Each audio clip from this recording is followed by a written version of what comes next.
വിജയ്, ഈ ചൈനയിലെ SCO അതായത് കിഴക്കൻ രാജ്യങ്ങൾ India, Pakistan, Russia, China, Bangladesh എന്നിങ്ങനെ രാജ്യങ്ങളുടെ ഒരു സമ്മേളനം ഉണ്ടായിരുന്നു. അപ്പോൾ ആ സമ്മേളനത്തിൽ ഒരു സംയുക്ത പ്രസ്താവന ഇതിന് ശേഷം പുറത്തിറക്കിയിരുന്നു. ആ സംയുക്ത പ്രസ്താവനയിൽ നമ്മുടെ പ്രതിരോധ മന്ത്രി രാജ്നാഥ് സിംഗ് ഒപ്പിട്ടിട്ടില്ല. ഇതിന് രണ്ട് രാജ്യങ്ങളാണ് ഈ പ്രസ്താവന ഉണ്ടാക്കിയതിൽ അദ്ദേഹം ഒപ്പിടാത്തതിന്റെ കാരണം. രണ്ട് രാജ്യങ്ങളാണ് ബിഹൈൻഡ് ദ കർട്ടൻ രണ്ട് രാജ്യങ്ങളാണ്. എന്നിട്ട് റഷ്യ പോലും നമ്മളെ പിന്തുണച്ചിട്ടില്ല. അപ്പോ എന്താണ് രാജ്നാഥ് സിംഗ് ആ സംയുക്ത പ്രസ്താവനയിൽ അദ്ദേഹത്തിന്റെ എതിർപ്പ് കാണിച്ചത്? എന്തുകൊണ്ടാണ് ചേട്ടാ? ഇപ്പം ചേട്ടൻ തന്നെ ഒന്ന് ആലോചിച്ച് നോക്കുക. ചേട്ടൻ റെസിഡൻഷ്യൽ മീറ്റിങ്ങിനൊക്കെ നമ്മൾ പോകാറുണ്ട്. അങ്ങനെ മീറ്റിങ്ങിന് വിളിക്കുകയാണ്. അപ്പോൾ ഈ മീറ്റിങ്ങിന് വിളിച്ചിട്ട് അവരുടെ ഒരു പ്രമേയം, ആ ഒരു ചർച്ചയുടെ പ്രമേയം എന്ന് പറഞ്ഞാൽ പരസ്പര സൗഹാർദ്ദം, സമാധാനം, നമ്മുടെ റെസിഡൻസിൽ കള്ളം വരാൻ പാടില്ല, ഇങ്ങനെയൊക്കെയുള്ള സഹകരണം, ഇതൊക്കെയാണ് തീം, അതിന്റെ ഒരു പ്രമേയം. ടോട്ടൽ അങ്ങനെയാണ്. അങ്ങനെയാണ്. അപ്പോഴാണ് കഴിഞ്ഞ ഒരാഴ്ച ഒരു സംഭവം ഉണ്ടായിട്ടുണ്ട്. ചേട്ടന് ഒരു അയൽക്കാരൻ ചേട്ടൻ്റെ വീട്ടിൽ കയറി അടിച്ചു. അപ്പൊ ഇത് ചേട്ടന് ഉന്നയിക്കണം. അവിടെ നമ്മള് എന്താ പറയാ, ഇങ്ങനെ ഒരു വിഷയമാണല്ലോ ഇവിടെ സംസാരിക്കുന്നത്, പരസ്പര സഹകരണ സമാധാനം. അപ്പൊ അത് ചേട്ടൻ ഉന്നയിക്കുമ്പോൾ അവിടെ ഇരിക്കുന്ന ഒരു ഭാരവാഹികളും അല്ലെങ്കിൽ മറ്റ് മെമ്പേഴ്സ് എല്ലാം കൂടെ അവരിങ്ങനെ ഇങ്ങോട്ടൊക്കെ നോക്കിയിട്ട് അല്ല അത് നമുക്കിപ്പം നമുക്കതിപ്പോ സംസാരിക്കണ്ട കേട്ടോ എന്ന് പറഞ്ഞു കഴിഞ്ഞാൽ ചേട്ടൻ അവിടെ നിന്ന് ഇറങ്ങി പോവോ, അതോ അവർ പറയുന്നത് കേട്ടുണ്ട് മിണ്ടാതിരുന്ന് ഒപ്പം കൊടുക്കും? ഇങ്ങനെ ഈ പറയുന്ന രീതിയിൽ ഒരു സംയുക്തമായ തീരുമാനം എടുത്തെങ്കിൽ അതിന്റെ ആഫ്റ്റർ എഫക്ട് ഇങ്ങനെ നമ്മൾ ഇറങ്ങി പോകുക. ഇങ്ങനെ അവിടെ ഇരുന്ന് പറഞ്ഞാൽ ഇത് പറയാൻ പാടില്ല നമ്മുടെ, അപ്പൊ നമ്മൾ തീർച്ചയായിട്ടും ഇറങ്ങിപ്പോകും. അപ്പൊ ഇതാണ് അവിടെ രാജ്നാഥ് സിംഗ് നേരിട്ട ഒരു കാര്യം. അതായത് ഈ ഷാങ്ഹായ് കോപ്പറേഷൻ ഓർഗനൈസേഷൻ എന്ന് പറയുന്നത് തീവ്രവാദം, പ്രാദേശിക തീവ്രവാദം, അതായത് നമ്മുടെ കിഴക്കൻ പ്രദേശത്തുള്ള തീവ്രവാദം ഇല്ലാതാക്കാൻ വേണ്ടി, അതല്ലെങ്കിൽ അതിനെതിരെ ഒരു ശബ്ദമായിട്ടാണ് ഈ ഒരു ഓർഗനൈസേഷൻ രൂപീകരിച്ചിട്ടുള്ളത്. അപ്പോൾ ഇതിൽ ഈ കഴിഞ്ഞ മീറ്റിങ്ങിൽ ഇന്ത്യ, ചേട്ടൻ നേരത്തെ പറഞ്ഞ പോലെ India, China, Russia, Pakistan, Bangladesh, മറ്റു രാജ്യങ്ങളൊക്കെ ഉണ്ട്. അപ്പോൾ ഇവര് ഒരു ജോയിന്റ് സ്റ്റേറ്റ്മെന്റ് എന്ന് പറയും, ഒരു സംയുക്ത പ്രസ്താവന, ഇവരെല്ലാവരും കൂടെ ഈ മീറ്റിങ്ങിന്റെ അവസാനം അങ്ങനെ ഒരു പ്രസ്താവന ഇറക്കും. അപ്പോൾ ഈ പ്രസ്താവനയിൽ ഡ്രാഫ്റ്റ് സ്റ്റേറ്റ്മെന്റ് ആണിത്. അപ്പോൾ അതിൽ ഈ ഒരു മീറ്റിങ്ങുകൾ എന്നൊക്കെ പറയുന്നത് ഒരു എന്താ പറയുക, ടിപ്പിക്കലായിട്ടുള്ള ഒരു നയതന്ത്രപരമായിട്ടുള്ള മീറ്റിംഗ് ആണ്. എല്ലാവരും പറയുന്നത് എല്ലാവരും അംഗീകരിക്കുന്നതായിട്ട് അഭിനയിക്കും. എന്നിട്ട് അത് കഴിഞ്ഞ് പുറത്തോട്ട് പോകുമ്പോൾ പോടാവില്ലേ എന്നുള്ളൊരു ആറ്റിറ്റ്യൂഡാണ്, മൊത്തത്തിലൊരു അഭിനയമാണ്. അപ്പൊ ഇവിടെ ഇന്ത്യ അപ്പൊ വിചാരിച്ചു, അല്ലെങ്കിൽ നമ്മുടെ രാജ്നാഥ് സിംഗ് വിചാരിച്ചു എല്ലാവരും സമാധാനത്തിനെ പറ്റി സംസാരിക്കുന്നു, എല്ലാം ഇങ്ങനെ. അപ്പൊ നമുക്കൊരു കാര്യം ചെയ്യാം, നമ്മുടെ നാട്ടിൽ ഈ അടുത്ത് നടന്ന 2 മാസം മുന്നേ നടന്ന തീവ്രവാദ ആക്രമണത്തിനെ പറ്റി നമുക്ക് സംസാരിക്കാം എന്ന് പറഞ്ഞിട്ട് ആക്രമണത്തെ കുറിച്ച് നമുക്ക് സംസാരിക്കാം. ഏപ്രിൽ 22 നടന്ന പെഹൽഗാം ആക്രമണം 2 മാസം അല്ലെ 2-3 മാസമായിട്ടുള്ളൂ. അപ്പൊ അതിനെപ്പറ്റി സംസാരിക്കാം എന്ന് പറഞ്ഞ് അദ്ദേഹം അത് പറഞ്ഞപ്പോൾ അദ്ദേഹത്തിന്റെ ഈ ആവശ്യം വളരെ സിമ്പിളാണ്, ന്യായമായിട്ടുള്ള ആവശ്യമാണ്. അത് മാത്രമല്ല, ഈ ഡ്രാഫ്റ്റ് സ്റ്റേറ്റ്മെന്റിൽ നമ്മൾ കഴിഞ്ഞ ദിവസം പറഞ്ഞിരുന്ന ഒരു പാകിസ്ഥാനിനുള്ളിലെ തീവ്രവാദങ്ങളെ പറ്റി നമ്മൾ പറഞ്ഞിരുന്നു. അപ്പൊ അതിൽ ഈ ജാഫർ എക്സ്പ്രസിനെ പറ്റി ഞാൻ പറഞ്ഞിട്ടുണ്ടായിരുന്നു. ജാഫർ എക്സ്പ്രസ് തട്ടിക്കൊണ്ടുപോയി ആരാണ്? ഈ ബലൂച്ച് ലിബറേഷൻ ആർമി, പാകിസ്ഥാനിൽ ഉള്ള ജാഫർ. എന്നിട്ട് 26ഓളം പാകിസ്ഥാനികളെ അവർ വധിച്ചിരുന്നു എന്ന് പറയുന്നു. അതിൽ 4 സൈനികരുണ്ടെന്നൊക്കെ പറയുന്നു. ഇതിനെ പറ്റിയൊക്കെ അതിൽ മെൻഷൻ ചെയ്തിട്ടുണ്ട്. അപ്പോൾ ഇതിനെപ്പറ്റി മെൻഷൻ ചെയ്തിട്ടുണ്ട്, പക്ഷെ പഹൽഗാം തീവ്രവാദം ഇല്ല, അതിനെക്കുറിച്ച് പറഞ്ഞിട്ടുണ്ട്, അതില്ല. അപ്പോൾ അത് നമ്മളെ രാജ്നാഥ് സിംഗിനെ ചൊടിപ്പിച്ചു. കാരണം നിങ്ങൾക്കൊരു ട്രെയിൻ ഹൈജാക്ക് ചെയ്തുകൊണ്ട് പോയതിനെ പറ്റിയൊക്കെ പറയാം, പക്ഷേ നമ്മുടെ നാട്ടിലുണ്ടായ പഹൽഗാം, അതൊരു നേപ്പാൾ സ്വദേശിയും കൂടെ മരിച്ചിട്ടുണ്ട്. അപ്പോൾ അതൊരു അന്തർദേശീയ തലം കൂടെ അങ്ങനെ ഉണ്ട്. നമ്മളെ ഇന്ത്യക്കാർക്ക് മാത്രം ഉള്ളൊരു ആക്രമണമായിട്ട് അതിനെ കരുതാൻ പറ്റില്ല.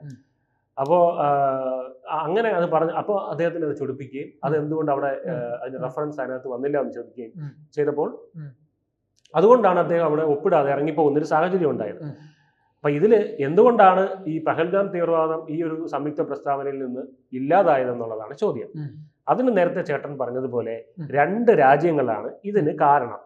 അത് ആ 2 രാജ്യങ്ങൾ ആരൊക്കെയാണെന്ന് ചേട്ടന് ഒന്ന് ഊഹിക്കാവുന്നതേ ഉള്ളൂ. ചൈനയും പാകിസ്ഥാനും. ചോറ് തിന്നുന്ന ഏതൊരു ഇന്ത്യക്കാരനും ഊഹിക്കാൻ പറ്റും.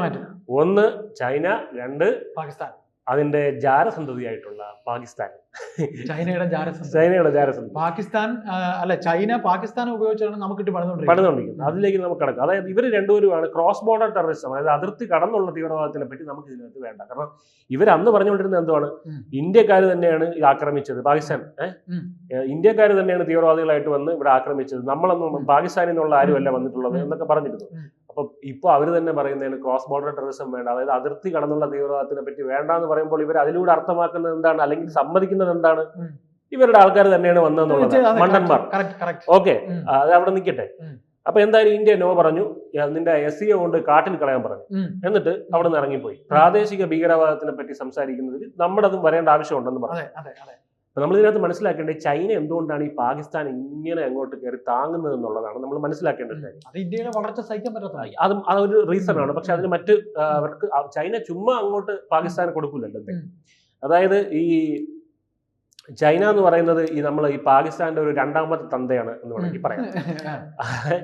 മൂന്നാം സ്ഥാനം, തന്തമാരിലെ മൂന്നാമത്തെ സ്ഥാനം എടുത്തിരിക്കുന്നത് അമേരിക്കയാണ്. അതായത് അമേരിക്ക അത് വളരെ അഭിമാനപൂർവ്വം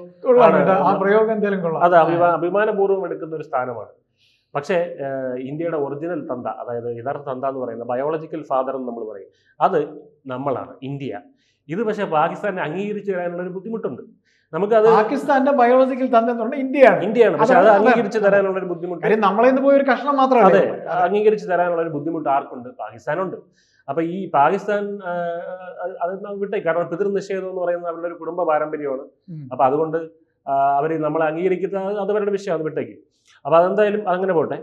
അപ്പോൾ ഈ ചൈന എന്തുകൊണ്ട്, ചൈനയ്ക്ക് എന്തെങ്കിലും ബെനിഫിറ്റ് ഇല്ലാതെ പാകിസ്ഥാനെ ഇവർ താങ്ങില്ല എന്നുള്ള കാര്യം മനസ്സിലാക്കണം.